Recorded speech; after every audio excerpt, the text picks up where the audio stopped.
All right, good afternoon, grunts. Welcome to another live special talk today. Let's go ahead and bring them on. Jay, how you doing, man? Good. How are you doing, Randall? All right, so we've got Jason or Jay from the Professional Citizen Project, and let's just go ahead and show it off. Very cool series of books coming out that you guys need to check out. So this is the Citizen Manual number 9, Adverse Conditions and Environments. Or would you call this ACE? A ACE manual? Would you shorten it like Yep. that? Yeah, absolutely. ACE for adverse conditions and environments. You got it. All right, cool. So before we get to that, I'm going back to a very old thing I used to do. We're gonna read off some comments. I got a list of hater comments, so you can join in on the fun. We'll open up with I some love it. bullshit. All right. Last time I tried to bring this back last time, and I got kicked off for doing the wrong things live. Oh boy. You look like a guy that celebrated, then signed up as soon as you heard about Don't Ask, Don't Tell. Bad channel, blocked and reported for misinformation. So I guess his reporting and blocking didn't work. I guess not, right? When you're catching flack, doesn't that mean you're over the target? I guess so, man. I got enough of them. Getting advice on tactical wear from a guy standing in the snow-covered mountains wearing top and bottom denim apparel was not the unintentionally hilarious video I expected to find today. But then it got better. Throw away your radio. Blow your rape whistle. I remember reading that one. Yeah, let's see. A couple more. Are you poor or something? Yes, we're all poor. That's why we're here. That's right. If you want to see there's plenty of Gucci channels if you guys want to watch that shit. All right, let's see. One more. Let's get a good one. I know you got plenty too. We talked shit about this in the group. Right. So this is on a survival video. A real man doesn't need all that stuff. Why do you need a compass in your own backyard? Do you not know your directions? Why do you need all of that signaling equipment when you're like you're possessive, going to walk yourself out? Why would you carry all the so-called survival stuff when you're possessive, going around your own area? That doesn't make sense. So this is one of the guys that goes for a hike, and we end up finding his body a couple days later. Right. Because he thought he was too good for the basic essentials, regardless of how far away you're going from your house or the trailhead or wherever. That's just piss poor planning. Yeah, and this is on the latest kind of drunken rant I did, where I basically had a chest pack on me. So he's talking about carrying a whole bunch of stuff. Like he should see how a lot of us roll around just going out to check our mail. Right. So with the preparedness, that's a good segue. Tell us a little bit about this professional citizen project and how you got into it. So the whole idea behind the Professional Citizen Project was really to take, so you have manuals, you have your military field manuals, you have your outdoor manuals, you have your survivor manuals. But when you're just a regular citizen with no background in any of it, the way that they're written, they're very hard to decipher. They're hard to understand for the normal everyday Joe who is just wanting to get into it. So for guys, especially lately, who are really wanting to dive into this topic, to this whole lifestyle, it really they read this stuff and they think, oh, this is way over my head. I'm never going to do this. So it kind of pushes them away from it. So to be able to put together a series of manuals that are written for everyday people from the ground up, we thought was really important. And there's a whole, you see this reoccurring theme in all of the books, this crawl, walk, run. Like this is, like even from writing this is purely, this is that crawl phase. Like these are those basics that everyone seems, I don't know if people feel in our genre, people feel as though they're too good to talk about it or it's beneath them to go into detail about it. But it's super important because it builds that knowledge, it builds that foundation for everything else. I mean, I don't care if you're a former SOF cool dude, or you're a former mountaineer, or you're just a scout leader, or whatever it may be. It doesn't matter. But this is, everybody started somewhere, and I felt it was important to start here, for laying that foundational information for survival in the outdoors. Yeah. So real quick, hold yours up again.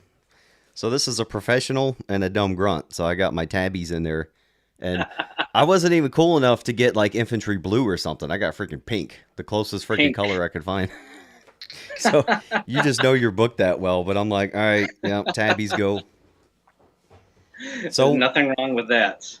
all right, well, we'll get into your story, but okay, so I like the line of thinking, and I preach that all the time. Basics. You can Hmm. work on what we call basics. People think that's derogatory, and you could become a badass, and you just keep doing that Yep, over and over. And so, absolutely. okay, so if you're going in that direction, what got you connected with these guys, the Professional Citizen Project? So it was, they were starting the first book, the CM1, and it really, we kind of connected through the YouTube page.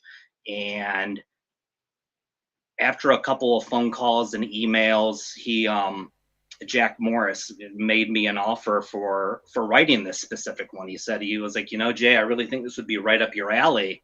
Um, this is what I would like to offer to you. Would you be interested? So I've never written anything in my life. I mean, I almost didn't graduate high school because I was failing English class. I am not a writer whatsoever. Um, so for me to take on something like this was a pretty big deal. And several years ago, my wife had said to me, when I was getting out of the outdoor industry, all my climbing and mountaineering and skiing and everything, my wife had said to me, she was like, Jay, you should write a book about all of your experiences, that's to help others who are wanting to get outdoors and do these things. She's like, you have a story to tell, you should do it. And I never did. And this was really, Jack Morris reaching out to me from the Professional Citizen Project was really that catalyst, that here's somebody else that also thinks that. And so I'm like, you know what? I'm going to take a leap of faith. I prayed on it. We talked about it, and I'm like, I'm going for it. So 6 months later, this was the finished project. 6 months for your book. Yeah. Yep. Wow, Yeah. From man. start to finish, it was 6 months. That's yeah, And that's pretty fast, man, for a quote non-writer. it was, I had it. I mean, I had an idea on how I wanted to break it down, and I just started writing. Like it was, I just started like jotting notes during the day. Then I'd type it out in the evenings or early in the mornings, and then I'd edit it, and then I'd go back and start on the next one. And before you knew it, about 5 months in, I had the finished the finished product. But then it was all of the process of editing and putting pictures into it, and all of that good stuff. So that took a little while too. So yeah, not only did I have to write it, but I was my own editor at the same time. So that was interesting as well. Yeah, and you guys can see they got a pretty decent library on their website. So the website will be down in the description after this. If you want to go check them out, I highly recommend you do.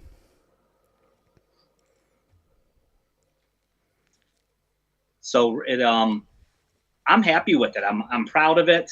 It I think it's a good start from my perspective of, now that this is out there, now it can be built upon. And that and now, and the after that, you can get into the walking phase, and the running phase of being able to explore some of the topics in much more detail. Yeah, I like that, man. And in the grunt world, we have a very similar approach. You will become an expert at many things, but it's still mostly just rehashing basics. Like Very true. people, you won't see people talking about basics on all these big cool guy channels because it's like you said, it's beneath them. But if you don't have like I'm still going to get some of the other books, but just reading through yours, if you don't have some of these basic skills down, you're not going to make it to the fight to begin with. Right, So, absolutely. and I like Very how true. I mean it's laid out like so. Have you actually? You must have gone through a bunch of our field manuals and stuff, right? I did, yes. I went through, in fact, let me see here, because there were some specific ones that really helped me out. The U.S. Army Jungle Operations, the Infantry Unit Mountain Operations Manual, the SEER Student Handbook for the Navy and Marine Corps, and the which was one other one, the Mountain Warfare and Cold Weather Operations. Those those were great references for me, and those were important for me because I don't come from a military background. I come from the outdoor industry. I come from a mountaineering, climbing, backpacking background, and so to be able to take what I know through 3 decades of experience, I wanted to educate myself more on it from the military perspective on it as well, so that writing this, I could really kind of enter. And I don't want to say entertain, but I could reach both audiences and feel good about it, that I was sharing relevant information that both sides could grasp and run with. Yeah, this reminds me of kind of like a FM combined with what we call a GTA, a graphic training aid. So Okay. basically, I think the Army figured out soldiers weren't reading entire field manuals anymore, so they would just print up like what we call smart cards, and then they would start putting those together in little, kind of like a quad fold type thing that you could fold up and put in your pocket. And it's like, I still got a bunch of them, but you got like your cold weather operations, nice and folded up. It's laminated, Hmm. so you pull it out in the field and you can just, when you're bored, read through some things and kind of rehash them. But this kind of reminds me of that, like an FM combined with that. And Okay. I say that because all the way in the back, you've got some of your formats. Oh, I found this in the back too. So he's got like a kind of a radio programming chart. So if you just don't know where to start with programming your radios in Chirp, you could just steal his. It's Right. got all And your that GMRS, your VHFs, all that, and you just plug them in there. and that is straight from, what's the name of the website? It's not Radio Reference. It's one of the radio reference file websites with like Patriot Radio and all that stuff in it. Like that, when I first got involved in radios, that was like my go-to. Like the first time I started programming radios, that was right what I went off of, and then I just customized it for my own area, and Yeah. that was of huge help to me starting from ground zero with it. So I mean, putting it in here, I felt, I'm like, you know what? If it helped me starting off, it can sure as heck help out others. Yeah, and that's a good deal because, especially with this radio stuff, like some guys just want to be told what to do. So I've seen some of the popular channels like Not a Rubicon, and he'll actually come out and say, "All right, you guys wanted a freaking off-road wilderness survival channel. Okay, fuck it, it's 16, 4x4, 4x4, it's 16. There you go." And Right. so, so you got a lot of people that know about radios and read all this stuff, but they're like, "What should I actually have in my radio?" The Baofeng holds what 150 something slots. I got one of Right. these DMRs that holds like 4,000 or something. What do you put in there? Okay, well if you don't know, check out his book and go just put all those in there, and that's your start. Because Right. most people are Exactly. going to have all of those VHF channels and like all the GMRS. Most people are going to have those, so start scanning those. You got 100 something, freaks or channels to scan, and you're hanging out with people.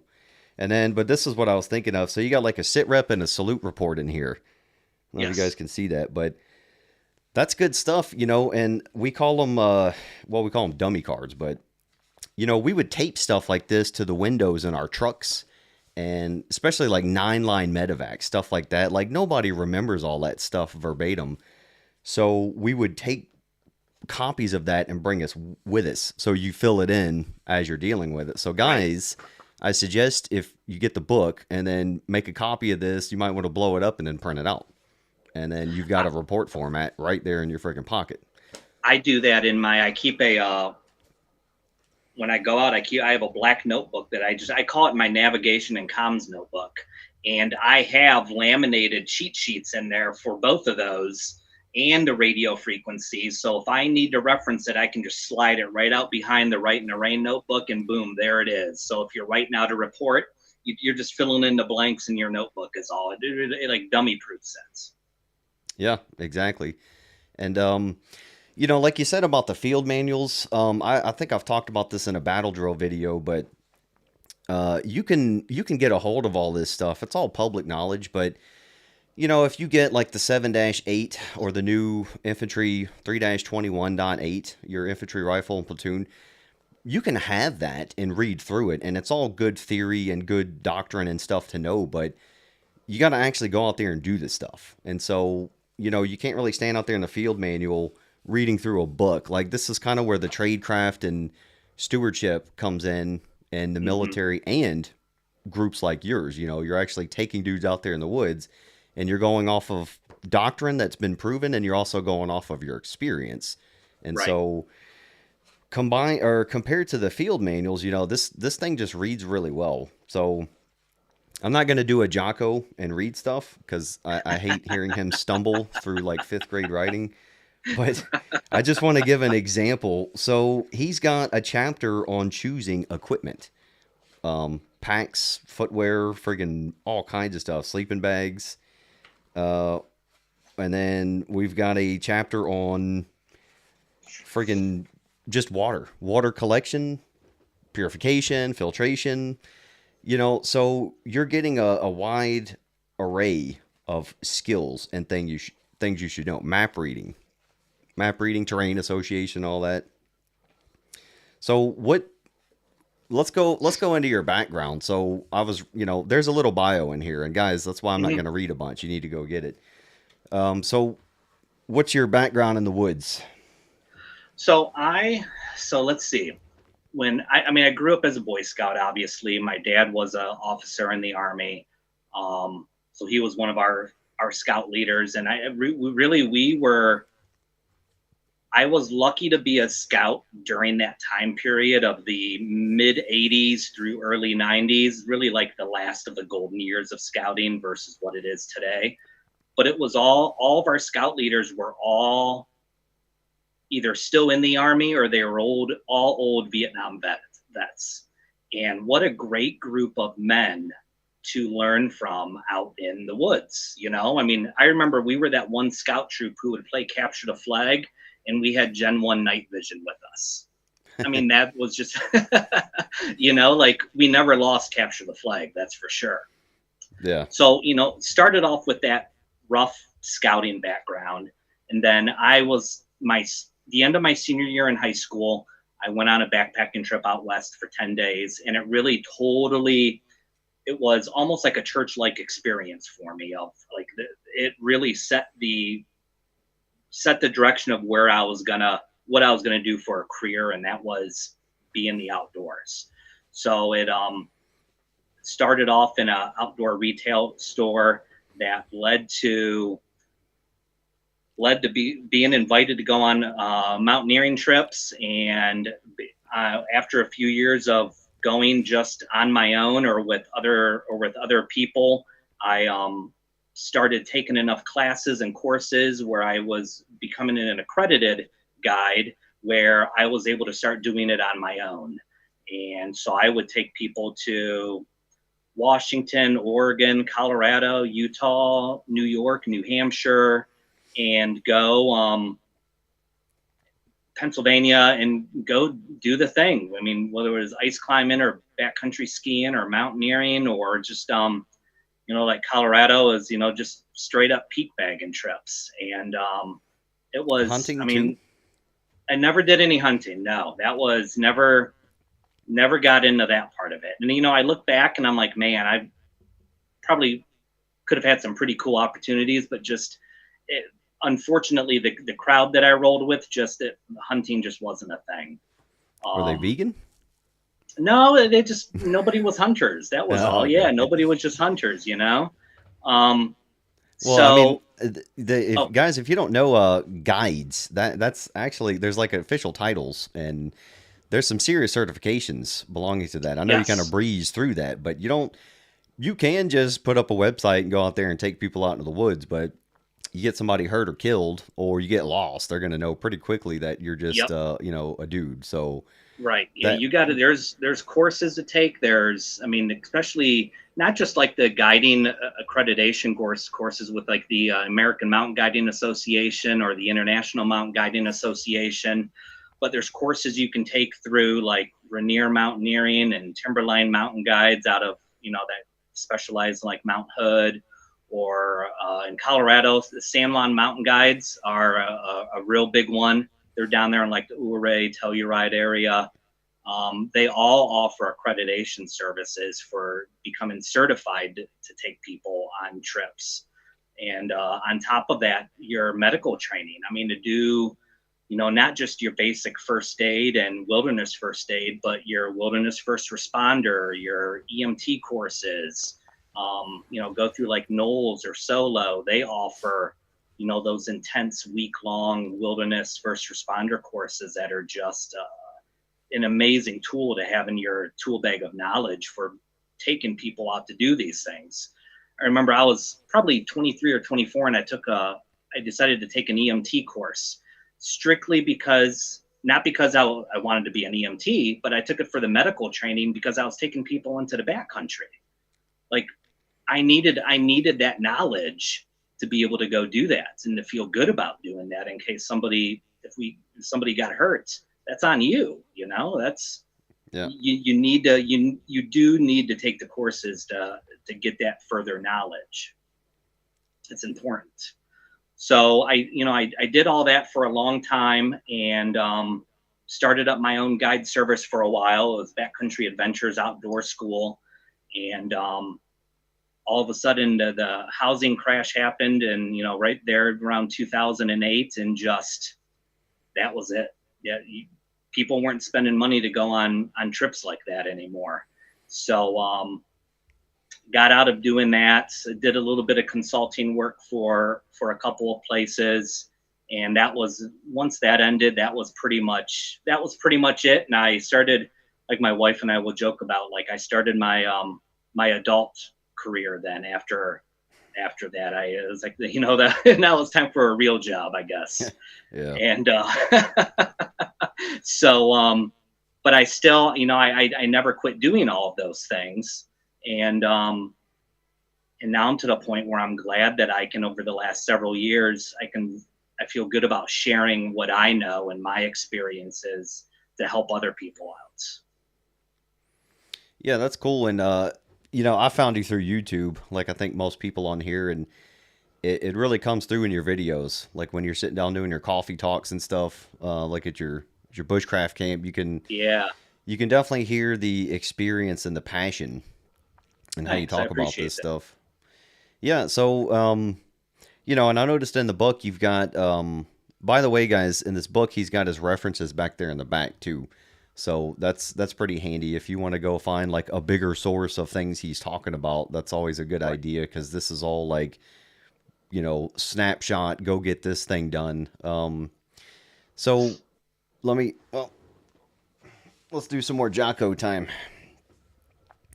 We're gonna get to some questions in a little bit too, because I know people are just burning. You can see the comments, right? Because I turn them Yeah, off on I my can see end. him. Yeah. All No, I right, can see him.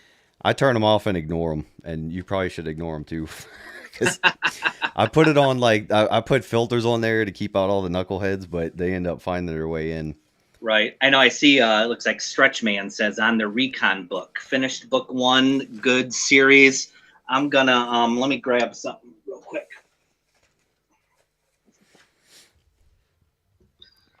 So like that, the reconnaissance manual, the Yeah, CM2.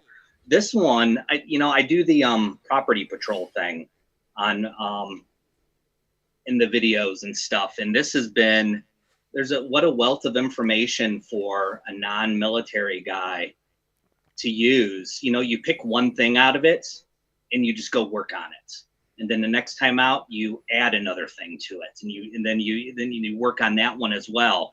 And before you know it, let's say you do this once a month, and same thing goes with this manual. You pick one thing and then you add to it and add to it, and before you know it, you're going out for a week and then you're working on six different things, and it's all just, you're becoming better and better and more efficient and more comfortable in all the skills that you're learning. Yeah, that's going to be the next one I get. I don't plan on going in order. I'll get them all eventually, but that's the next one that caught my eye. I'm gonna have to start referencing these when I talk about this stuff in videos. That'll be cool. Give them a shout Very out cool. too. But the methodology in here. So again, this is the ACE manual. So adverse conditions and environments. So what's kind of like the big takeaways from this? So I could read through the chapters, or you can just tell us, what you think. Like I noticed it's not just about adverse conditions because I talked about, Right. there's like gear selection and stuff. But Yep.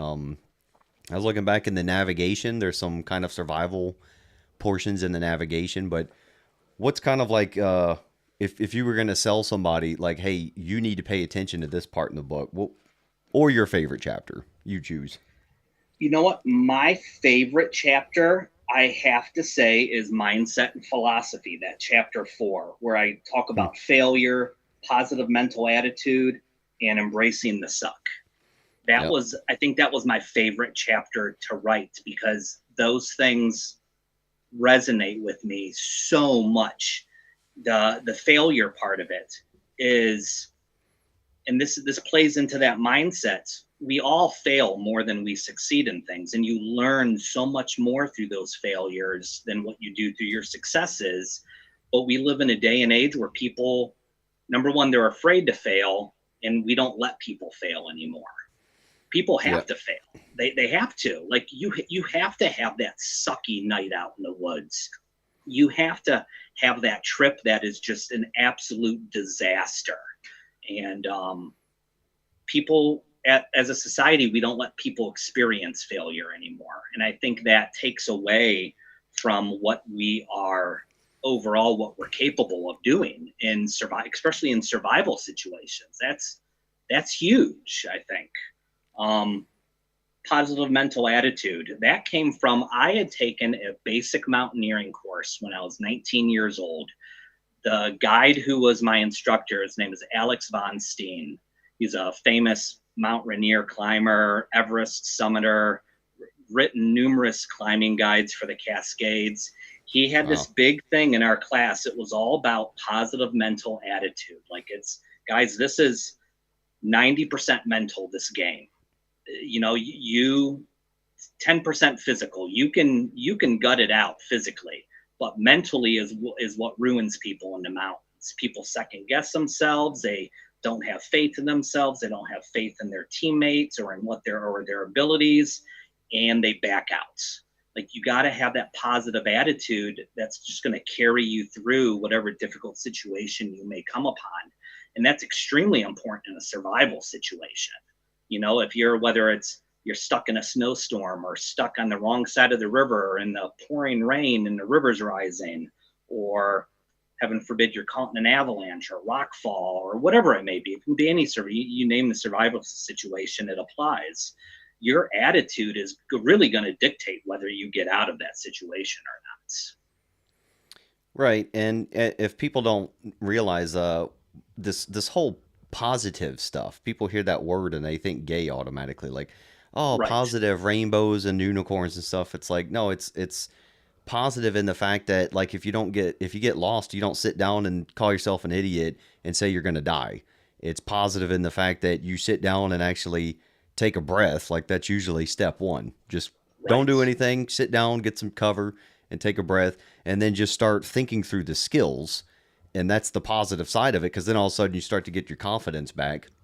Whereas instead of just running circles, cussing yourself out, But Right.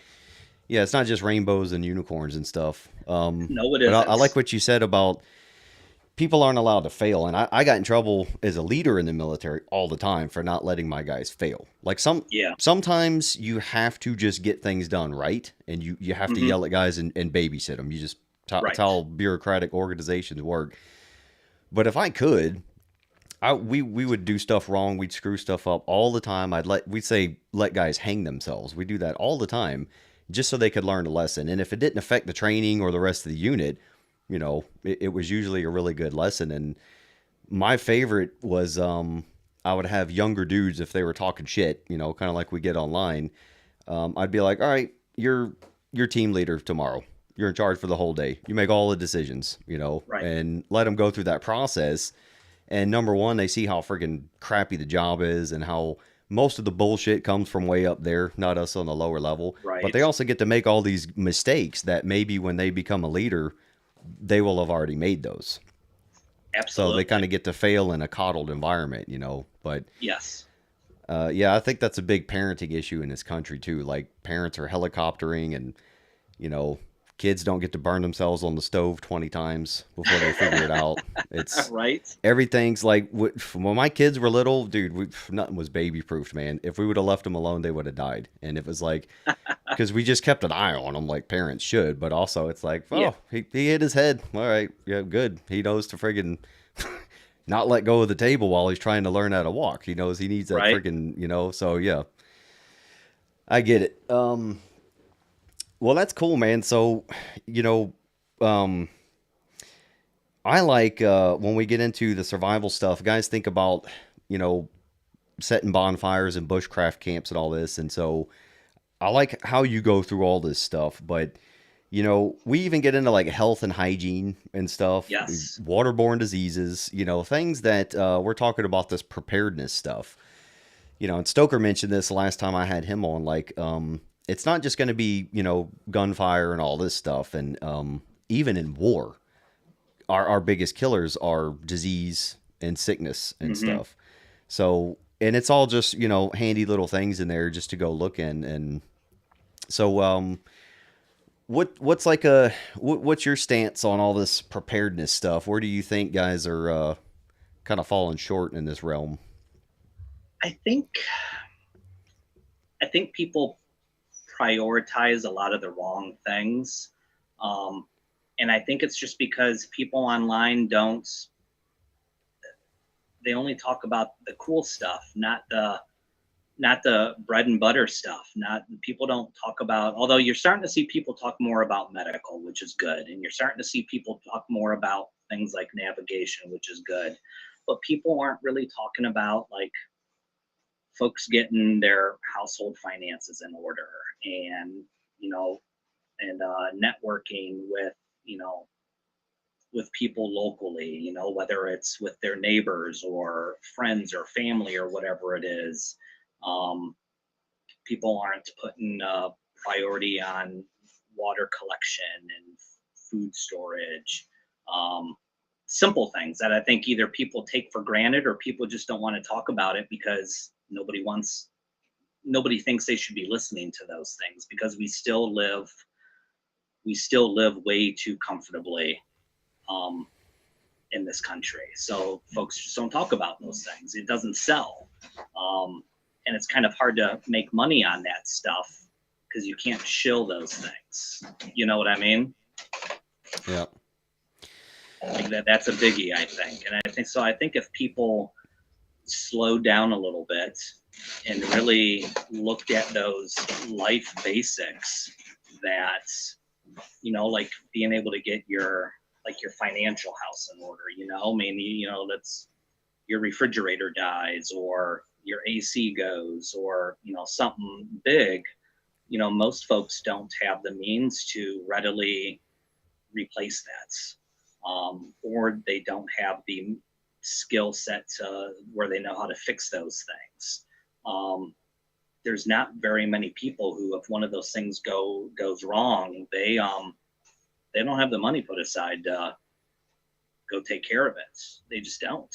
So I think that's a big one for people to really look deeper into from a preparedness standpoint. I really do. Are you getting into the crypto stuff at all? Not at all. No, I have a buddy who is, and he's done just amazing things with it. But it's not something that I don't know. I have a lot of questions on it. I just don't know. I don't know. I think about it like long term. I mean, what happens, with all it takes is somebody to turn that off. That's it. It's like you don't have anything. You really don't. It's not there. I mean, we have there's a place about an hour from us. It is a crypto farm. Okay, it's a crypto coin. It's a Bitcoin farm. So people think, they're like, well, how does that work? All they're doing is, it's a farm because they're building the servers that save the information. That's it. It's Mm. basically a giant storage facility with big air conditioners in it. But this is a big thing because all of this is on the internet. It's all has to be stored on a server somewhere. So they're building these giant server farms to store Bitcoin. They're not storing physical assets. It's just server space is all that it is. Like, so I don't know. I'm I'm very, very weary of that. And more people are investing in it. What happens when that disappears? You got nothing. I mean, nothing. That's my opinion, at least. Yeah. Yeah. So you guys, when you're doing your area studies, make sure you add in your local Bitcoin farm. So you either need to protect it or you go hit it, with some propane tanks and road flares and it's over. But yeah, I'm kind of the same way. I can understand the logic behind it. Because people are just trying to find another way off of what we got our physical currency that means nothing, and then our digital currency is just numbers. So I can Right. understand people trying to get away from that, but I usually push back and say like, well, I have neighbors that haven't been on the internet in years, and they'll use money at the store, but when they deal with their neighbors, they're like, hey, you got a backhoe and I need this work done. What can I do? They're like bartering labor stuff, like a community really Yes. does. They're not on the internet, because and that money only matters to them when they have to go to the store and participate. Kind of like the Amish, Right. they'll participate in our silliness when they have to, but other than that, they're on their own. The grid goes down, they're like, what Absolutely. happened? They don't care. like like COVID, like COVID. It's funny. Like, what's Yeah. the joke? Like the Amish never got COVID because they don't have TVs. Yeah. you know, And if you share that on Instagram, it'll get taken down. I tried to share that Yes. multiple Right. times and it got flagged and taken down. It's like, well, because I knew people that lived in the mountains and hey, what do you think? They're like, what are you talking about? I'm like, dude, we're all going to die. Did you not know that? And they're like, I'm fine. You're fine. What the fuck's the problem? I'm like, yeah, Right. no TV. That's awesome, dude. Yes. Yeah. But, no, I get it. So, let's see. You guys start throwing in some questions, some relevant ones, because I know people start with the questions at the first minute of the video, and then they get mad when I don't read them 30 minutes into it. But we'll And then start everyone chopping just some starts down. chit chatting. Yeah. All right. Well, what do you want to add? I'll start reading some of these, and you just so I cut you off on your story, so Oh no, it's all right. yeah, so let's pick up from there. You kind of got shut down from the crash in '08, and so Yes. you had to get a real job. So where are you at So from there? I so I got in. So I started off with, I did a little bit of for a few years as a alcohol sales rep, and that was very interesting. And then I got into finance. So I have a little bit of a finance background, and I really, the bad part is it was subprime finance, and it really opened. And actually, I'm thankful I had the experience because it opened my eyes to the depths of how people live. And not just, we think subprime finance and you think a certain segment of society, right? But it's not. Like, it's Ford workers, air traffic controllers, guys who make really good money and they don't have any. Like, it's all spent on boats and vacations and all of this stuff, but they're needing to borrow. $5,000 at 25% interest. Like, that's not a good Hmm. place to be, you Yeah. know? I mean, that's not a good place to be at all. Um, Sounds like and I your average private. right, 25% interest on a Ford Mustang, Oh that yeah. kind of thing. Yep. So, That's a stereotype for a reason.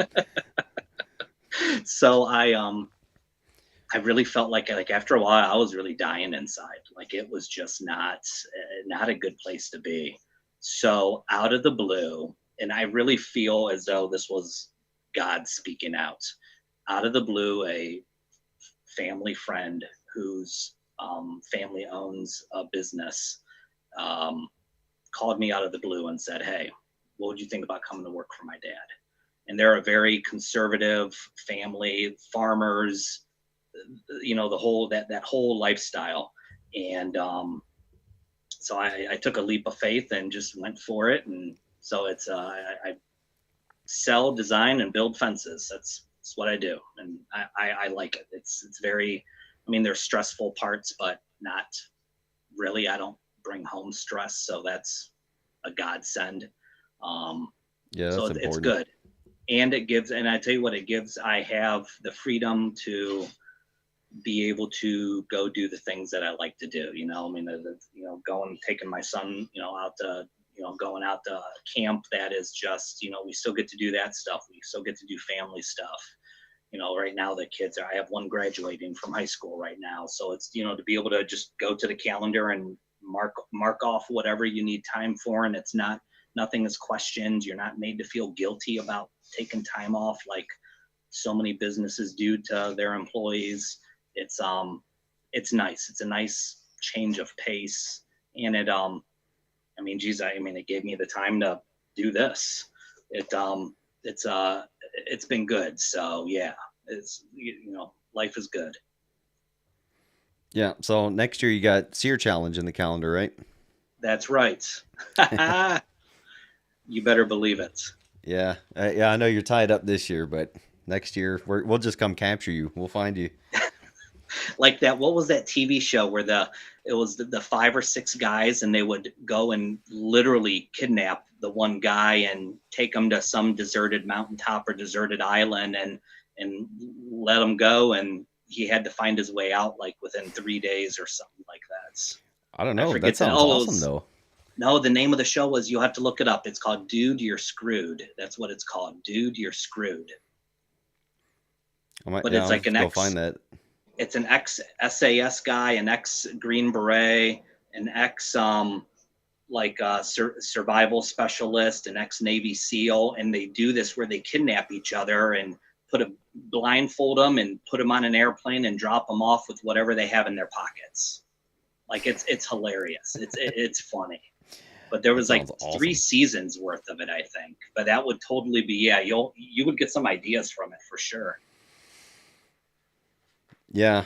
So Yeah, when I Matt put Graham out the was on first that show. season, people kept writing me and talking about all these shows, and I was like, dude, not a TV guy. I don't know, but that sounds Yeah. pretty hilarious. That, you know, you could do a drunk version of that and just make it awesome. Like, just because, you know, guys like us and like grunts, that's what we do. We that shit in that movie with Will Ferrell where they kidnap people in the van. Like, yeah, that's totally Oh normal. yeah. Guys getting dropped off downtown naked and friggin' roofied, you know, like so.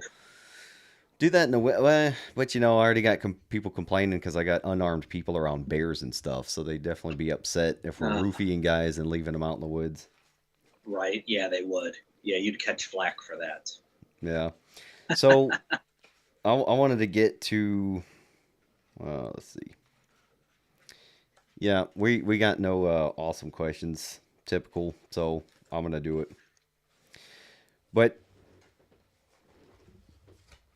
let's get to. Oh, I lost my pink things. Ain't helping me. So on the reports, so we got salute, sit rep, um, and you do have a combat service and support chapter. Yes. So that's kind of a updated term. So what got you into that That chapter or that section? so that intrigued me because people always talk about, gear and all these other things, but I wanted to talk about that because that is, if people have a homestead, to think about, or a central, let's say you have a multi-family homestead or something like that, which so many people are striving for right now today. Like, I thought that that was really an important thing of, number one, that's almost like a checklist of things that you should have stored, that you can kind of start your own logistics, your own logistics system or support network. It's always talked about where, heaven forbid, in a, whatever scenario, everyone talks about, oh, but, we don't have logistics. We don't have any sort of kind of a support network. You could very easily have it. If you follow those guidelines, you could easily put together your own logistics system. So, if you're really looking at a self-sustainment lifestyle, if you could centralize all that stuff, that would make life a lot easier for you down the road. So we do. So I always, people use that argument, but I think that we can have our own logistics support network in place. You just got to do it. It's not going to be easy, that's for sure, but it's all there. Like, the guidelines are all there for you to follow, to do. So why not start chipping away at those things? Or even in your home. I mean, geez, oh man, look at those things and think, geez, do you have fuel stored? Do you have extra fuel at home for your lawnmower and your yard stuff? That's part of that list. Yeah. Building supplies. I mean, that's all part of that list. So when you start really dumbing it down and looking at it from a very basic point of view, you can just build upon it, then slowly but surely build out on that, and encourage your friends and family and neighbors to do the same thing. And then all of a sudden, before you know it, guess what? You've got logistics in place. Like, it's an amazing concept. You just have to do the hard work for it. Yeah, and like you said before, it's not really a sexy thing. Like, I do see a lot of people talking about sustainment and stuff, kind of more for long term. And me and Stoker kind of went through this not too long ago, and I think we both generally have the same idea. Like, you want extra batteries and stuff for all this, but if you can live without power, that's even better. And then Right. if you kind of go through, like, I was actually looking at your checklist. So guys, he's got like a loadout, kind of like a prepared citizen loadout. He's got a ration kit suggestion. So, I mean, you can follow this like an instruction manual. Put this out to your guys. Hey, this is the shit you gotta have on you, and then actually go out there and use this to do your PCIs and check them. And then it goes into the combat service support. So that's kind of cool. You start at the individual level, and you've got your different levels of kit and everything, and then you get into the kind of more long term stuff. That's what I like about it. Is Yeah. it's got a really good flow to it. Thanks. So and it's all combined into one book. So like the army crap. If you look up a CSS manual, dude, you're talking about 10 big old books that thick, and Oh, geez. nobody reads that stuff. So Right. well, what we do these days is we go PDF, Control F, and find the word we're looking for. But guys, you should definitely have a printed book, and these little manuals, they're great to have around, and having stuff in print, that's one less thing you need power for. Now you don't have to worry about reading shit on your phone or your tablet. You got a freaking book, Right. So Yes. Yeah. Books are still a thing, and and even if a book, this book or any book like this, you read things, and all of a sudden you come to a spot where maybe there's something that you don't quite understand, or there's something that you're like, oh, I've really been wanting to dive into that. So it lays the foundation, but then now you can go start really, like, taking the deep dive and researching about this specific thing. I did this a few years ago when we started our bush camp. Um, it was kind of like, it was an opportunity to go back and revisit so many old skills that maybe just been out of practice on. And it created that environment to really start doing a deep dive on things like fire making or water filtering or shelter building or just or in building, like structure building in the woods, to really dive deep into that and try to master as much as I could, and attacking that whole bushcraft part of it was huge. So, but once again, it all started with a small book or a picture, and I just started on like, ooh, I'm going to dive into that. Now I'm going to dive into that, and that was extremely helpful. That methodology was extremely helpful for me. Yeah, cool. So here's a question for you. What has been the most challenging paradigm change between mountaineering and armed prepared citizen? Or what is the most different approach to the two concepts? Ooh, that is a good question. You know, I think the I think where there's commonality is in the dedication to training. I think that's a big part of it. That to have that mindset of, okay, I know in order to do X, Y, Z, I have to do A, B, C. So I think those things overlap a lot. I think getting comfortable and in uncomfortable situations, those overlap a lot. Skills, learning the different skill sets, those overlap a lot. I think it's just different tools is all, in different strategies. So I think I was lucky that having that climbing and mountaineering background helped me a lot with making the transition. I think that's just from those perspectives, those things, I think that helped tremendously. That was important, I think. So that helped me out a lot. And the physical fitness part of it. So that's huge. Um, that's, I know you talk about that a lot. That's you have to, there's certain standards you have to attain or maintain in order to do those things safely. That's huge. I think that's probably the best way I can answer that question. Yeah, that brings up a good kind of there's kind of some tension there. Um I I I'm sure I come off this way when I talk about stuff, but um being a grunt doesn't automatically mean we're going to know what the hell we're doing in this world. Especially in the combat services and port. Like the modern grunt, you deploy him. If he doesn't get his Burger King and green beans downrange, he's unhappy. We can suck, but you know, I learned most of the best training. So what I'm thinking about is what you were talking about earlier with guides and stuff. So you threw out a lot of terms that me as a young grunt would hear these terms and be like, oh, that's like military stuff. But then, and it's just because that's the only place we've heard it. So there's kind of been Right. this stigma of like, everybody gets this stuff from the military world. But I learned later on as I started doing more training and working with different types of people, the military actually steals a lot more stuff from the regular people world than vice versa. So, like when I went to sniper school, we had E6 and E7 Army sniper instructors, but they pretty much just ran the classes, controlled safety, and set up training. Our best instructors were like crusty old grumpy civilian redneck shooters who could shoot anything, and they knew it all.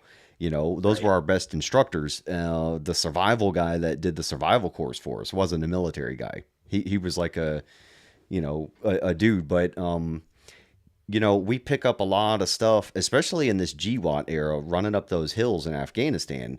You learn a lot of stuff from the scouts, backpacking world, any kind of rappelling, mountaineering stuff we do. That is mostly from the civilian, not derogatory, but just the regular people world. So I just wanted to point that out. Like we kind of all get our experience in one realm, and we think that qualifies us for something else.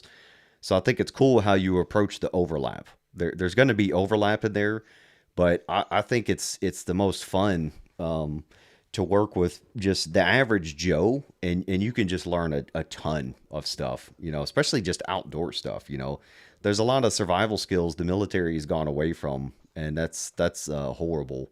So, the long-winded way of saying that, guys, like whether you're experienced in one realm, you're gonna find somebody to learn something from either way, Absolutely. especially if you're coming from the military world. Like, there's a lot of things we do very well, but most of that knowledge comes from these regular dudes, and we just, I like the scouts. I mean, shit, dude, they learn their stuff from like guys from the 1800s pioneering, and then they just put it into teachable formats, and then the Right. military's like, how do we teach guys basic stuff? Oh, well, this group did this, 50 years ago already. So, Right. yeah, Like I the have. info is there.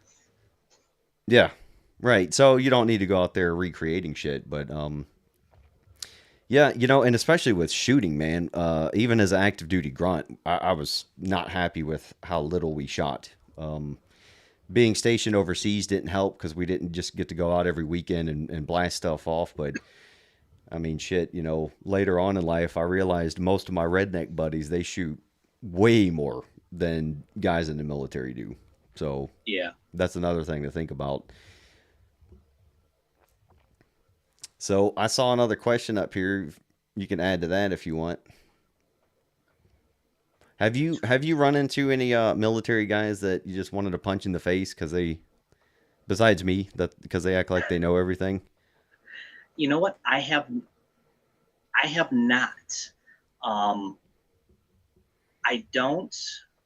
Most that I've met and interacted with, and you know, gone out in the woods with, have been very down to earth, open to sharing information, and um, I have not. I have not had a negative interaction, which I think I'm probably lucky. I don't want to say if I'm lucky that I haven't, but my my interaction has been positive. But I think you know I approach it a little bit differently because I was an army kid growing up, so I kind of understood that world a bit. So it was when talking to people, I have a little bit of an easier time of just navigating the conversation. So because I do come from a bit of understanding from being surrounded by it for a long time. So Yeah. I think that helped me with just the familiarity with it. That I so yeah, I haven't had a difficult time with that. No. All right. Well, that's good to hear. Maybe I just pay too observant because we can it's like a gaydar. We can hear Right. some military talk, and I can tell within a couple minutes if the guy's full of shit or not. And it's painful when you hear guys saying certain things, and it's like, dude. But I and get if it's in a training environment, they get to step all over their own dicks and look like an idiot. So it kind of works out. right because it reveals itself after a little Oh yeah, while in the field where you kind of know after a while who's who's truly done what they're saying they've done. It all shows itself after it just takes time to show itself. That's for sure. yeah, and you can also pick up. It's also good for us. It's good to be humbled because most of the stuff we're talking about they're perishable skills. You can't be like that's why I will reference certain parts of my time like from my sniper days, but I rarely lean on that, especially if I'm talking about guns because I haven't been a sniper in 20 years. So and I Yeah. haven't practiced it. I would be an idiot to start talking about long range shooting when you know it's just like land nav and first aid, especially first You, aid. You better be practicing that shit under stressful environments, or you're gonna kill somebody when you're stressed those out are trying to treat somebody. those are big ones. Navigation is a big one. I started practicing it again a few years ago, and I didn't realize how rusty I had gotten. Um, Even things like grid coordinates. like I was totally getting back into it. I was reversing numbers. So instead of it being up in this grid, I was reporting a number down in this grid. And it was all because I was just swapping the last two numbers and everything because I was rusty with it. I'd been out of practice for a long time. Um, Even things like, knowing my pace count, I couldn't remember. I had to go back out and remeasure it and the whole deal, measuring it on side slopes, up hills, down hills, thickly wooded areas to try to just get back into that, get back into knowing what I had forgotten after all these years. Like that's a big one. Knots is another perishable skill, knot tying. People still practice that old, if you don't know how to tie a knot, tie a lot kind of philosophy where, Yep. they, knots are another really important. And you said medical, that's another, and things, so much has changed in 20 plus years um, of wilderness medicine that like it's so many different things are taught. I mean, back in the day, it was like tourniquets were taboo, and now everything starts off, anything to do with bleeding, it seems like it starts off with a tourniquet. And also, like, philosophies have changed in medicine where 20-30 years ago it was all about jumping right in and getting at it, and now today there's so much. Number one, there's the things, everybody is suit happy today, so everybody's like, oh, you gotta make sure it's this situation, and you gotta watch out for this, and heaven forbid you move this, or Yeah. so now there's all these different variables involved with it that even CPR is taught different today than what it was 20-30 years ago. So Yeah. Well, that, all. the Army combat lifesaver, at least, they cut a lot of that stuff out. Um, Yeah.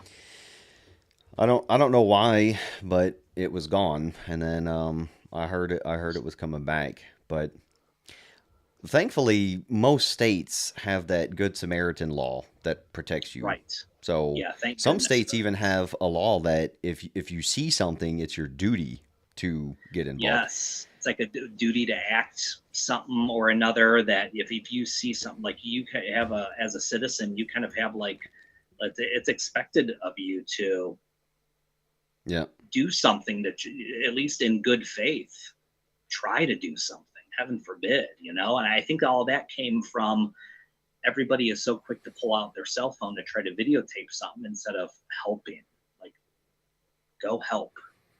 Any kind of help is better than, even if it's stopping traffic, go Yeah. help somehow. Yeah, or just I've heard some stories from firefighters on car crash scenes, like just talking to people. That helps. Like we train that in the grunt world too, like reassuring the dude. The guy's arms blowing off, and guys are looking for it, and he's getting worked on, and somebody's got to be sitting there smoking, and giving him water or giving him a cigarette, because he's going to be flipping out about it and be like, dude, you're going to be all right, man. Right. You don't tell him you can't find his arm, but you're like, we're going to find No. your arm. The guy sets it on his chest, like, dude, don't put it on his chest, don't like. like don't like don't hand it to him. Come on, don't do that. So I got a question on navigation. What did how were you raised in navigating with a map and protractor and stuff? So our MGRS system, it's totally dummy proof. Do you guys actually come up in the scouts or in your mountaineering world using a protractor for lat and long, or Yes, yes. In really? fact, it's especially on, like glacier travel with known landmarks. Like Mount Rainier is a great example. There's a lot of known rocky landmarks that stick out amongst a lot of the glaciers, and so much of your navigation is done between those points that you are completely taking bearings and reverse bearings. And I mean, it's because if you get caught in a whiteout, like, you're on, but you're on bearings, and you better have all that information written down, ready to go, so that you can get out. Like, it's huge. I had a quick story on that. It was on Mount Rainier. We were descending from Camp Muir back down to the base of the mountain, and it was complete whiteout. Like, you could barely see your boots, as you're taking steps down the glacier. but it was all compass bearing. It was all bearings all the way down, hitting each of those landmarks, knowing how many steps it was, approximately it was, and to be able to come out of that whiteout and boom, your foot hits the parking lot at the lodge. Like that was a great feeling to know that, hey, it actually works. Like to have that, like your skill set has to be really dialed in those situations, and to be able to use all those tools for coming down. Because if you all you knew how to do was just orient a map to north in that situation, probably not getting out of it. It's you're sheltering in place, waiting for the storm to finish. But to be able to know how to do all that helps tremendously, and that was as a 19-year-old kid doing that. So that's, I mean, it was definitely, they still, at least they used to teach that type of navigation. I don't think they do anymore, but they used to teach it. But in the Wow. So mountaineering world, like that's still a big deal.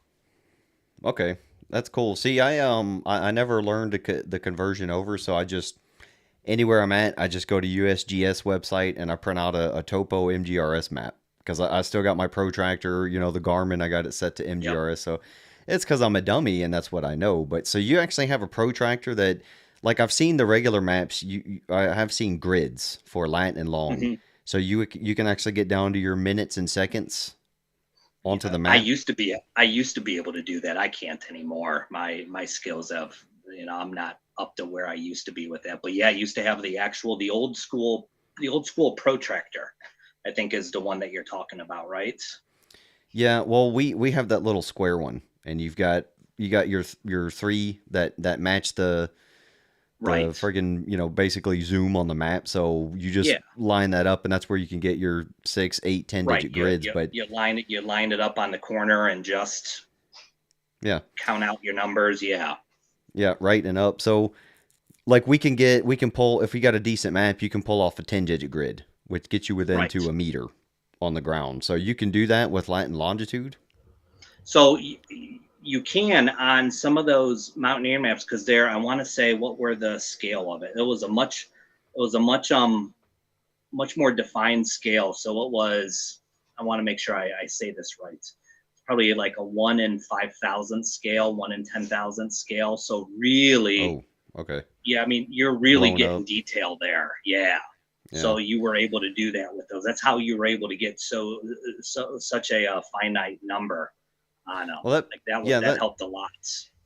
okay, that makes sense because when I was looked at pulled like lat and long off of Google Earth and stuff, there's a lot more decimals there. So it looks like you Yes, there can, are.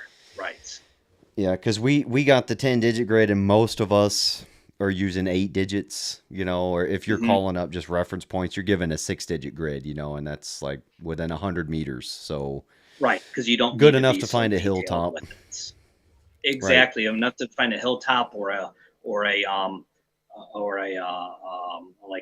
where a creek's letting out into a river system, or where a valley is ending out into something. Yeah, that's a large enough area that you don't have to worry about. You don't need to be within 3 meters of something, But if it's a rock outcropping that is only 5 meters by 10 meters, you need to have a bit. You need to have you need to be a lot more exact to be able to find that. Yeah. Yeah, well, next time I pass through on a road trip, I'm gonna have to find you and get you to give me a hands-on that because that's pretty interesting. I have a buddy who is really, he's a former army guy, and he's a little bit of a navigation nerd. He's really good with it, and he's great at teaching it too. Like he really, like he will scale it down to what you do know, and just like build it out from there. And I think this helps with navigation, is whoever's teaching you has to have a lot of patience. That helps tremendously. Well, and it's definitely one of those. We say train the trainer. Like if you can teach something, then you probably understand it good enough. And so Right. to take that further, if you want to get better at something, you should teach it. So like we Yes. would always make a junior guy teach our map reading and land nav courses to, and then somebody would be sitting back there to help out. But just to make the guy actually go through it. And it's like I deal with that with my kids, you know, like anytime I'm going through stuff with them, it's like, well, shit, I don't know what I'm talking about. I got to brush back up on this, and then I can explain it to Yes. them, and then it's like, okay, yeah. So yeah, I land found nav is myself doing that a it's a lot. beast. It is. I found myself taking that approach like when my kids had started off in scouting. Um, it was funny, like taking that, like changing the way you were trying to teach something. It made you better at it. Even at that level, it helped tremendously with your own knowledge of of whatever the subject was. I remember teaching wilderness survival to the boys on one weekend campouts, and like it literally grew from this group of six, 10, 11, 12-year-old boys to all of a sudden all the dads were standing around listening. And then people from other scout troops were starting to stand around and listen, because it was just like all of a sudden, people, it was like this huge knowledge dump going on.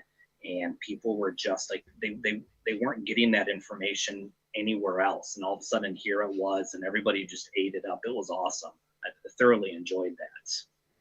Yeah, that's good stuff, and that's kind of what's cool about any of this fieldcraft stuff. You can just go out in the woods with a couple guys and say we're gonna go backpacking, and then if you've got anybody who's a nerd at this shit at all, it's gonna turn into a full on op order, and then you're gonna be throwing in some tactical movement. You're instead of camping, it's gonna be a OP, and Yep. it starts thunderstorming. It's like, all right, well, we're not leaving. We're not. It's lightning. Who No. gives a fuck? We'll hide. We'll wait it out. Like we're gonna Right. see if you got the right dudes around, and then you sit out there and nerd it out, and you go through some stuff and you realize like, dude, I forgot how to pack for an OP. Like, well, I'm gonna freeze my ass off. And you just start learning all these lessons. So that brings up a question. This guy is asking, what's the hairiest situation you've been in mountain guiding?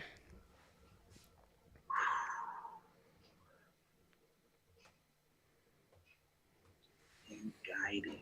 $100 he wants to hear about Bigfoot. I don't have any like super hairy. I don't have any like super hairy. I've been in spots where like accidents happened higher up, like, but I wasn't involved in them. Um, where like rescues were taking place at the same time, but once again wasn't involved with them, but was in the vicinity at the time. Um, I will. I won't say. You know what? I really haven't had a hairy situation, but what I did one time, and this was on just a personal trip with a group of guys. We used to do this trip out to Colorado every year. We'd go out to climb 14,000-foot peaks every year at the week of Labor Day, like for 10 days every year. And one of the guys took a bad fall. We were out in the San Juans outside of Telluride. And if anyone's familiar with the 14ers in Colorado, this was El Diante was the name of the peak. And we were about 13,500 feet, and he reached up to grab like this crack that was on a big boulder to help pull himself up. And the whole boulder just slid right out of the mountain face and went. Like it was right next to a snowfield, probably about be that much of an angle, so steep enough. Damn. And this rock ended up being it was about the size of a Volkswagen Bug that slid out from him as he pulled on it to pull himself up. And this rock just took off tumbling down. Like we watched it tumble down 2,000 feet into the valley, and he was on his butt sliding down the snowfield. And I mean, nothing we could do about it. We thought he was gone. And all of a sudden, like, he hit the bottom of the snowfield and just stopped, like for no reason, just stopped. He ended up with this bruise that was like from his knee all the way up his butt, up into his lower back. And he thought he had bit it. Like he even said like the only thing running through his head while he was sliding down that snowfield was just that he's dead. That's it. Like we're gonna have to call in a helicopter and have his body flown out, the whole deal. That was probably the hairiest to be directly involved, like right there. So I went down to get him and got him the rest of the way down the mountain, like spent the entire day getting him out and seeing to the few injuries that he had. Thankfully, he was way more medical knowledge than I had. He's actually it was a flight nurse, so he had tons of medical background.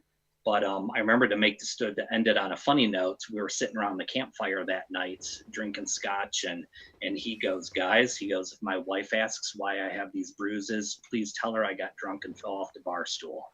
He's like, because otherwise she'll never let me come again with you guys. Yeah. So that was a close one. That was hairy, like, because we all thought we were like, oh, like Jim's gone, but it all turned out okay, thank goodness. So were you guys just traversing a steep area, and you're not hooked in or hooked into each other at all? Exactly, like it was what they would classify as like a class 3 climb, which is fairly steep. You have to use your hands, you have to look for footholds, but the risk of a fall is like really, really low. um you could I mean you could rope up in certain areas, but we're all fairly accomplished climbers where we're just you're quicker. Sometimes you're quicker and safer not being roped up to each other, and that was a situation where we felt we would be faster and safer without it. Which is funny because the prior day we were on Mount Wilson, which is part of this whole group of mountains. It's like a big bowl, and you have 4 peaks that are connected by ridge lines, and we had ropes and used them on Mount Wilson, but not on this peak El Diante. And that hindsight is 50-50. You look back on it and you're like, well, yeah, we could have placed anchors and been roped up, but we felt as though that wasn't the case. And our risk management, we thought, we're like, yeah, it's chances are so slim, we're not going to worry about it. Yeah, well, that's what happens. Coleman Outdoors, the guy I always talk about, the backpacker. Oh yeah, yeah. Yeah, you know what he's gonna say. You should have had your trekking poles. Would have saved Right. you. I will tell you, like, the trekking poles were all down in base camp because we knew we were going to be using our hands, so nobody worried about bringing their trekking poles with them up on Right. the climb. But it is what it is. It's a Yeah. lesson learned. Yeah. So earlier you were talking about kind of starting early with a 10-day backpacking trip. Mm-hmm. That was in your early days. What year was that? 1995. Oh, okay. It So would have been. I'm just curious. That wasn't super old days, but what was your what Give me a was second. I'm gonna hold on a moment, okay? Give all me right? one moment. I want to hear about his gear loadout for a 10-day backpacking trip. Even in the 90s, that's probably going to be interesting. We've made leaps and bounds since then. All right, questions. I usually keep them hidden. Freedom by me. What's up, man? I'm back. Yeah, so I just want to hear what a 10-day backpacking loadout looks like for the 90s. I think we'll have fun with that one. So yeah, everybody, and I wish folks understood this better, and a lot of it could be because folks don't have the experience with it. So like backpacking in those days, there still really wasn't ultralight gear. Nobody even thought ultralight. It was just, this is what you need to carry, so you carry it. Plain and simple. If your pack was 50 pounds, it was 50 pounds. If it was 60, it was 60. It is what it is, right? But that would have been like, you would have had a 2-man backpacking tent, because you have a buddy, so you would have been load sharing. So you're carrying your share of the tent, you're carrying your sleeping bag, you're carrying your sleeping pad. Your self-inflating thermarest pads were a thing then. So or we all used the old Green Army roll-up foam pads. It was a mix of those. You had all the freeze-dried food was all backpackers pantry. in the big like meal kits. It was, and you carried bigger pots and pans, Coleman or Peak One light gas stoves. You would have carried a dining fly or some sort of a dining tarp, so that like that in if it was raining or storming, like the group would hang out under this tarp in the back country. Um, you'd have your personal clothes. I mean, back in those days, you'd pack 3, 4 pairs of drawers, 3 to 4 pairs of socks, 2 pairs of pants, a pair of shorts, a couple shirts, a And flannel shirt. it was all cotton. Most of it would have been cotton, yeah, or at Yeah. least like a cotton blend, like a cotton polyester blend, maybe. Like, I mean, we all would have, a bunch of us had like, our dad's Army BDU pants. So maybe you might have had a warm weather pants that would have been a blend, but no, everything would have been cotton. You were carrying tons of water, obviously, with remember the big pure water filters. Like you would have had one of those big ones every, one filter for every 4 people. And then you also had pre-staged food drops. So you knew on your map, okay, so this 10-day trip is covering 100 some miles. You knew that, okay, on day 4 we have to be at this location because that's where our food's going to be for resupply. And then 3 days later, there's our next food resupply. So you were navigating between these points, knowing, okay, we know we gotta, like guys, we got a short day today means a 20-mile day tomorrow. So you were trying to lay it out where, all right, it's so many miles this day, so many miles this day, so many miles this day. Who would drop the food All off for you? the Park Service, you arrange it with them to drop it off. So they'll prearrange where they'll drop things off. Like, some of the backcountry rangers will, drop it off so close to a road crossing or something. It costs money to have those things arranged, but they'll do that. So I want to say my pack, I mean, I'm going back out of memory here, was probably in the 55 to 60 pound range. I'd say that would have been a normal load. But that wasn't, that was just for a 3 to 4 days if you include food. And obviously your pack was lighter by the time you got to your resupply drop because you were out of food by that point. So the weight you'd have those variables of weight, like, water's a variable weight, food's a variable weight. Yeah. So you'd have that. But that's what a backpacking load would have looked like that long ago. That's, rain gear would have been your typical coated nylon, non-breathable, waterproof jacket and pants. But I remember some of the guys wearing, having garbage bags for rain jackets, just cutting a hole for the head and the arms, and they'd have their hefty bag raincoat, and it worked, and that's the great thing, is it worked. So to be able to have all this new stuff today, and people spending all this money on gear, guys were getting it done in garbage bag raincoats. I mean, it is what it is, Yeah, big old heavy Alice rucks, or those funny framed old backpacking rucks, and freaking blue jeans and white tube socks. And you look back on it, and like everybody was wearing blue jeans. Like, you backpacked in blue jeans. That's what that and cotton flannel shirts. I don't know. We all lived, it's amazing what you can do with just the most basic of things. But that's where, like, it really, having that experience back then, it makes you look at things differently today. When people are talking about certain kinds of gear, you're like, we did all that with this, and we were better for it. Yeah. Well, and there was a lot of creativity required. These days, you can replace creativity and skill with just buying shit, which is kind of goes back to what we talked about earlier.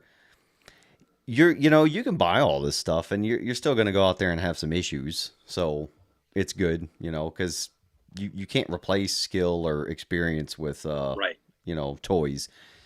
But yeah, that's kind of a problem with all this gear stuff, and it's like I'm part of the problem because I talk about gear all the time. it's what it's Well, I mean, what got the channel where it was, but I still try to remind people. That's why I kind of troll people now lately in videos because I'm like, yeah, I'm wearing blue jeans. It's raining and I'm walking around in blue jeans. We right. did it for 200 years and I'm alive, but just to kind of you know pick on the people that are like, well, it's got to be the technical pants that quick drying and all that. And it's like, I play with all that new stuff. Hell yeah. But, my choice for pants, if I'm out there doing yard chores and shit, it's blue jeans, man. Right. I'm not gonna destroy them. I'm not gonna set myself on fire. And No. if I'm gonna go ruck 15 miles that day and it's 100 degrees, yeah, I'm probably gonna put on some, not shorts, but probably some more, relevant hiking pants. But, Right. Absolutely. Yeah. If you're, I mean, if you have the choice, and in your head you're like, oh, I'm only gonna go do this or this, you just go with what you got and rock it. But if you're like purposely, like you said, you're gonna go on a 15-mile ruck, like when I did that Norwegian foot march a couple months ago, there's no way in the world I would have grabbed a pair of jeans to wear for that. So, or white cotton socks. Never in 100 years. Um, but that's thankful, but we have choices. So that's, but yeah, I'm with you with the jeans. I'm still good with rolling in jeans out at camp. I'm still good with wearing jeans out there. Well, when I first started rucking again years ago, just to do it for fun, I actually enjoy it. I started off in blue jeans just Yeah. because I didn't want to be the guy walking around with my BDU or DCU pants. And if practically that makes more sense because it's a poly cotton blend, so you're going to get some more breathability. It's still not that Right. great, but it's better than just pure freaking denim. But I was like, I don't want to look like Rambo, so yeah, I was freaking humping out there. And the best was when it was just pouring down rain and those things were soaked and just like holding 10 pounds of water. I'm like, this fucking Right. sucks, man. But it's kind of part of the toughening up process. And I was still rocking in the army. We had to wear those horrible green cotton poly socks, the newer version they gave us. But when we deployed, we switched to just white cotton, just Hanes white cotton. Yeah. And I love talking about that because people were like, "How are you still alive?" And it's like, well, you're like anything else. Your feet adapt, things adapt. So a You brand talked new about that guy, not too long ago. yeah, a brand new dude starting off, we want to get you starting off with the stuff you can afford now. That's good for what you're doing. But if you got freaking, your uncle's old black leather boots and white socks, it's you still got something. So Right. you just toughen the fuck up. You're gonna be okay. But it's kind of. I think that's why I get along with I hate everybody my age and below unless they've done the same stuff. But older generations just were always tougher. I agree. 100%. Absolutely. Yeah. So is there anything I missed covering your book? I think we kind of jumped around a whole bunch, but you could just think about if you find something. But I just wanted to remind guys. So this is the Citizen Manual 9: Adverse Conditions and Environments, and the main Right group here. is Professional Citizen Project. So there's a whole series of books. I'll have a link to their main website down there in the description. And once again, this kind of reads like an instruction manual. So like you could take this out there with you and go through stuff. So I'm looking at fire right now, fire and survival. Hmm. So if you don't know what tinder and kindling is, I confuse those all the time. It's right there in pretty pictures for you and it explains it. And you've got like your thumb size stuff and on up. And so you can actually, if you have no clue what you're doing, you can take this book out there and just kind of practice stuff. And like Jay Kind of said look at it. earlier, you could split it up into tasks. You go out there with your buddies or by yourself and just be like, today we're gonna do water collection, purification and stuff. We'll work on that. And so yeah, you can collective training or individual stuff. Absolutely. And I kind of, I really, part of during the process of writing it, I wanted it to read like an old what was it? The old Boy Scout field book. That was I remember that having a big impact on me in my younger years. Like that field book, not the handbook where that goes over all the awards and badges, but the field book that was all, in the military, be like it was all field craft like that. I love field craft, and I wanted it to really, like, I wanted folks to get a taste of just field craft and being able to take those things and to want to go practice them. Like that was that I hope people pick up on that in it, that it really is it's almost like reintroducing field craft to the masses, because it's been forgotten for so long now that people have retitled it bushcraft or whatever, but it's just those Yeah. basic things that people talk about, like going out for training opportunities or getting together with the guys. And I mean, you hit it on the head. Like this is the thing where you're like, all right guys, we're going out next weekend and it's going to be all about fire, it's going to be all about shelters or all about water. And before you know it, a year from now you're doing full field exercises where you're like, hey, we're going from here to here to here. This is the scenario, and we're going to play it out. But throughout this, we have to accomplish all these fieldcraft tasks. Like this is just straight up living in the field. We've been practicing it all year long. Now we're going to throw it all together in one big exercise. Like go do it. That's the only way you're going to get better. And now you're immersing yourself in that experience, and you're getting to do it with your boys. Like, to do it with your buddies makes it 10 times better, in fact. Yeah, and it's so much better than just sitting on the couch watching other men play sports My and goodness. wasting life. Guys, if you've got a group of dudes who that's what they want to do, like I strongly suggest you say, guys, fuck this poker meeting this weekend. Let's go out and do the woods. Like, what do you Yes. want to do? Like, who gives a fuck? Get your shit together and let's go Right. do some stuff. And if they're not down, I strongly suggest you find another group of dudes. I Yeah. hate to tell people how to live, but it's like, what is that? And a lot of people get it when they do reconnect with the wilderness. You go out there, and all of a sudden they're for whatever reason they're not looking in their phone anymore, and they're looking up, and they're like, dude, there's fucking stars out here. This is cool. Mm-hmm. And people get it when they get out there and do it. So yeah, maybe give your drunk buddies a chance. Say you're gonna go grab a case of beer with them, and then just get lost and go Right. off Yeah. road.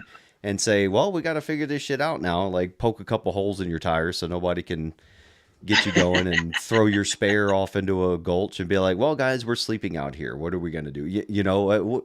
Maybe give them a chance. And if they're still being, special, then there's nothing like screwing around in the woods. It's Absolutely. And to be able to just, and you can make it like, it doesn't have to be a super hardcore whatever. Like you can do one or two things for a few hours and then cook an awesome meal over the fire, have some drinks, tell some stories, and all of a sudden they're texting you a month later and they're like, hey Jay, when are we going to go out and do that again? That was fun. And what are we going to do this time? What are we going to work on? Like people dig that. They really do. Like you get them hooked and they're like, oh man, that was cool. Hey, you slept in a hammock that time.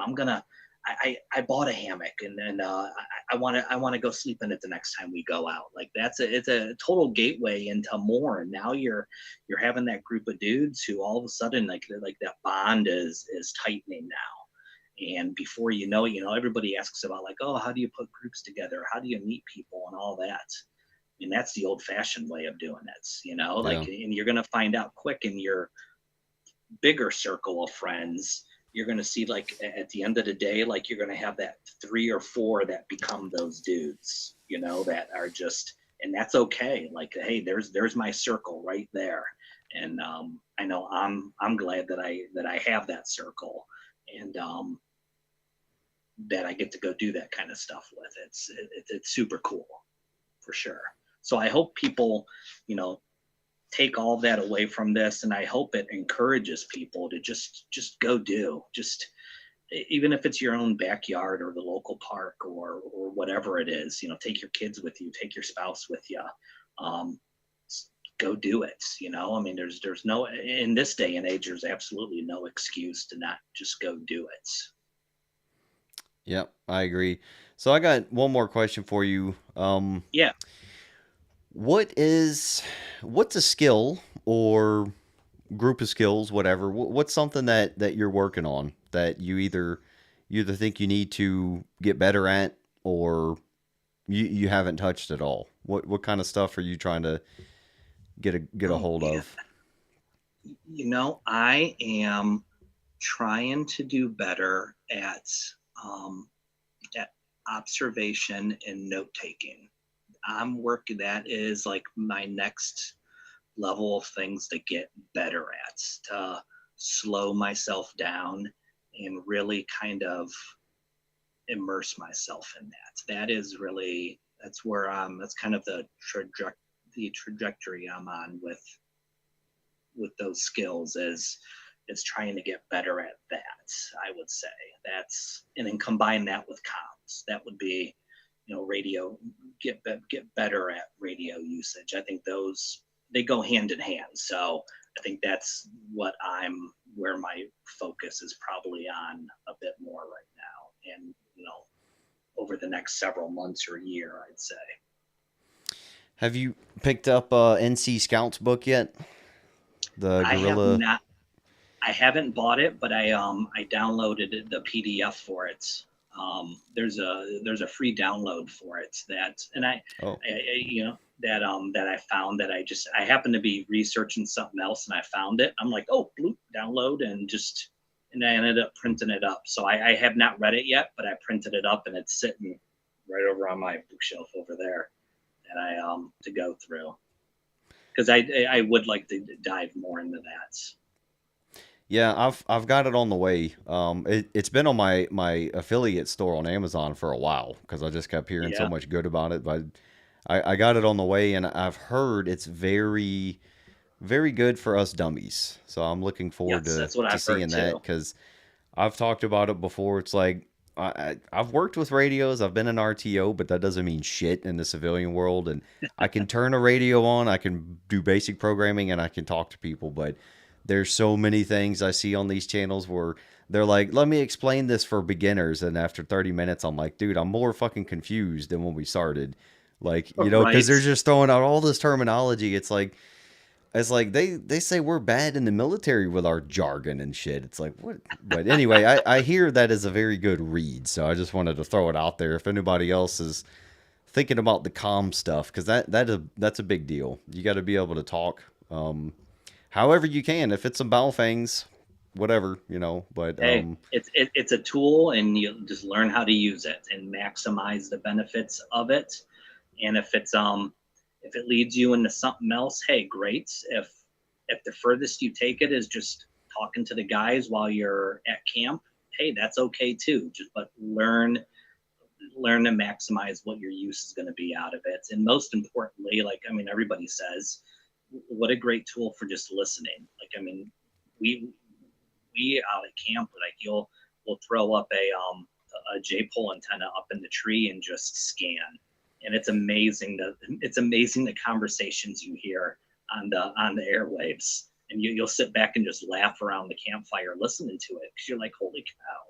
And then you start paying attention to what people are saying, and they're given landmarks and streets and all this stuff. And all of a sudden, like, you start being able to put together where people are at that you're actively listening to.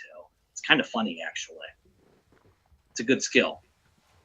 yeah, my local ham club, they do a net call every Tuesday, and I'll join in and listen. They actually do a open net toward the end, and they're like, hey, if you're just listening, you don't have a call sign, we don't care, come in. But it's cool to listen to them chatter, and you get to hear about a lot of things I wouldn't say over the radio, but it's cool to hear that many people join in. It's like, Yeah, dude, this is, absolutely. we thought radio was dying. Like, there'll be like 40 call signs in there on a Tuesday night. Right. That's good It's kind of stuff. cool. Yeah, for sure. For sure. Yeah. Good All stuff. right. So we covered, I think we covered a lot. You got a last, I'm going to cut you off on positivity and mindset. because I think we got that. So what's some last Yeah. bit of advice you want to leave people with? Oh man, I would say like I think it's more important now than ever to figure out who figure out I'm going to go back to like figure out who your guys are going to be, who your close circle of friends is going to be, and really foster those relationships moving forward. And folks that you can rely on, that can rely on you, is huge. So I think that folks focus on that a bit, and then just that self-reliance. Like think about all these things that we do all the time that you can just do yourself, and start learning those things. Start picking a new skill once a month. Like write it on your calendar. This month is this. Go do it. This month is this. Go do it. Um, you'd be surprised at the resources in your area, whether it's the local, like I know our local Metro Parks is doing a big thing on navigation right now. Like that's awesome. I mean, it's free. Go do some of their things. They did a thing 2 months ago. They did this thing that's funny because they called it their Bigfoot night hikes, but it was all like navigate. It was all navigation at nighttime. Nice. Like that was cool. Like what a great segue into having fun with it while learning an important skill. Like that's cool. Like okay, let's get a whole bunch of people out for a Bigfoot night hike, but we're going to talk nighttime navigation. Like what a great entry into that's so I think that those things, like now's the time to really learn these things, and design things around them, and get yourself better, and introduce people to it. Like bring them into the fold, invite them out to go camping with you, invite them to go on that hike with you. I know you see them on Instagram every now and then. They're like, when I tell my buddy we're going to take an 18-mile hike and we're 5 miles into it, and it shows the buddy like just like, what in the world did I get myself into? Just Yeah. keep inviting people to come out with you. Yeah.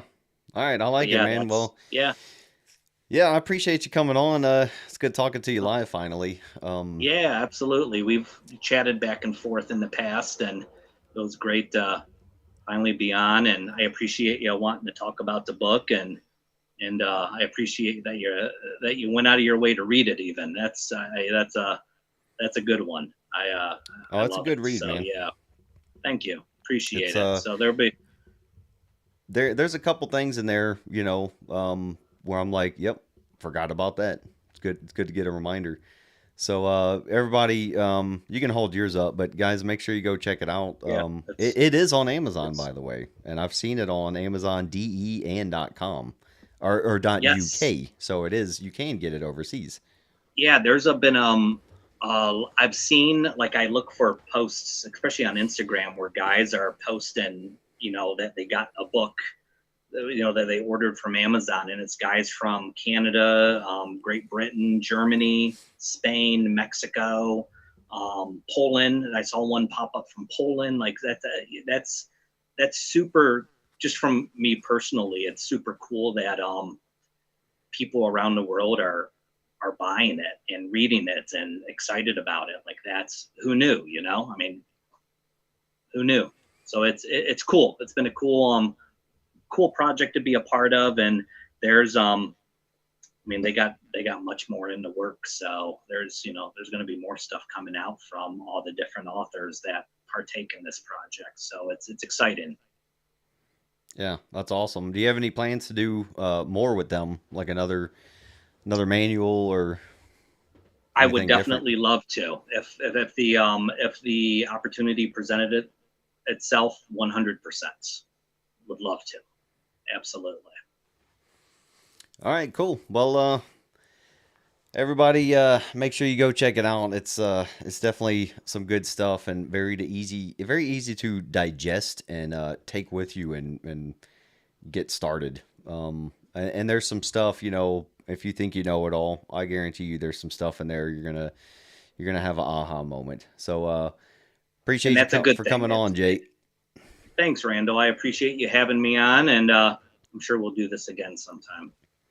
Oh yeah, we'll definitely do it. I'm gonna try to bring some more of our knucklehead friends on, and we'll get some panels going on. All right, Very cool. guys. Appreciate y'all All tuning in, right. and thanks to Jay for coming on. Thanks for having me, Randall. Be good, Yeah. everyone.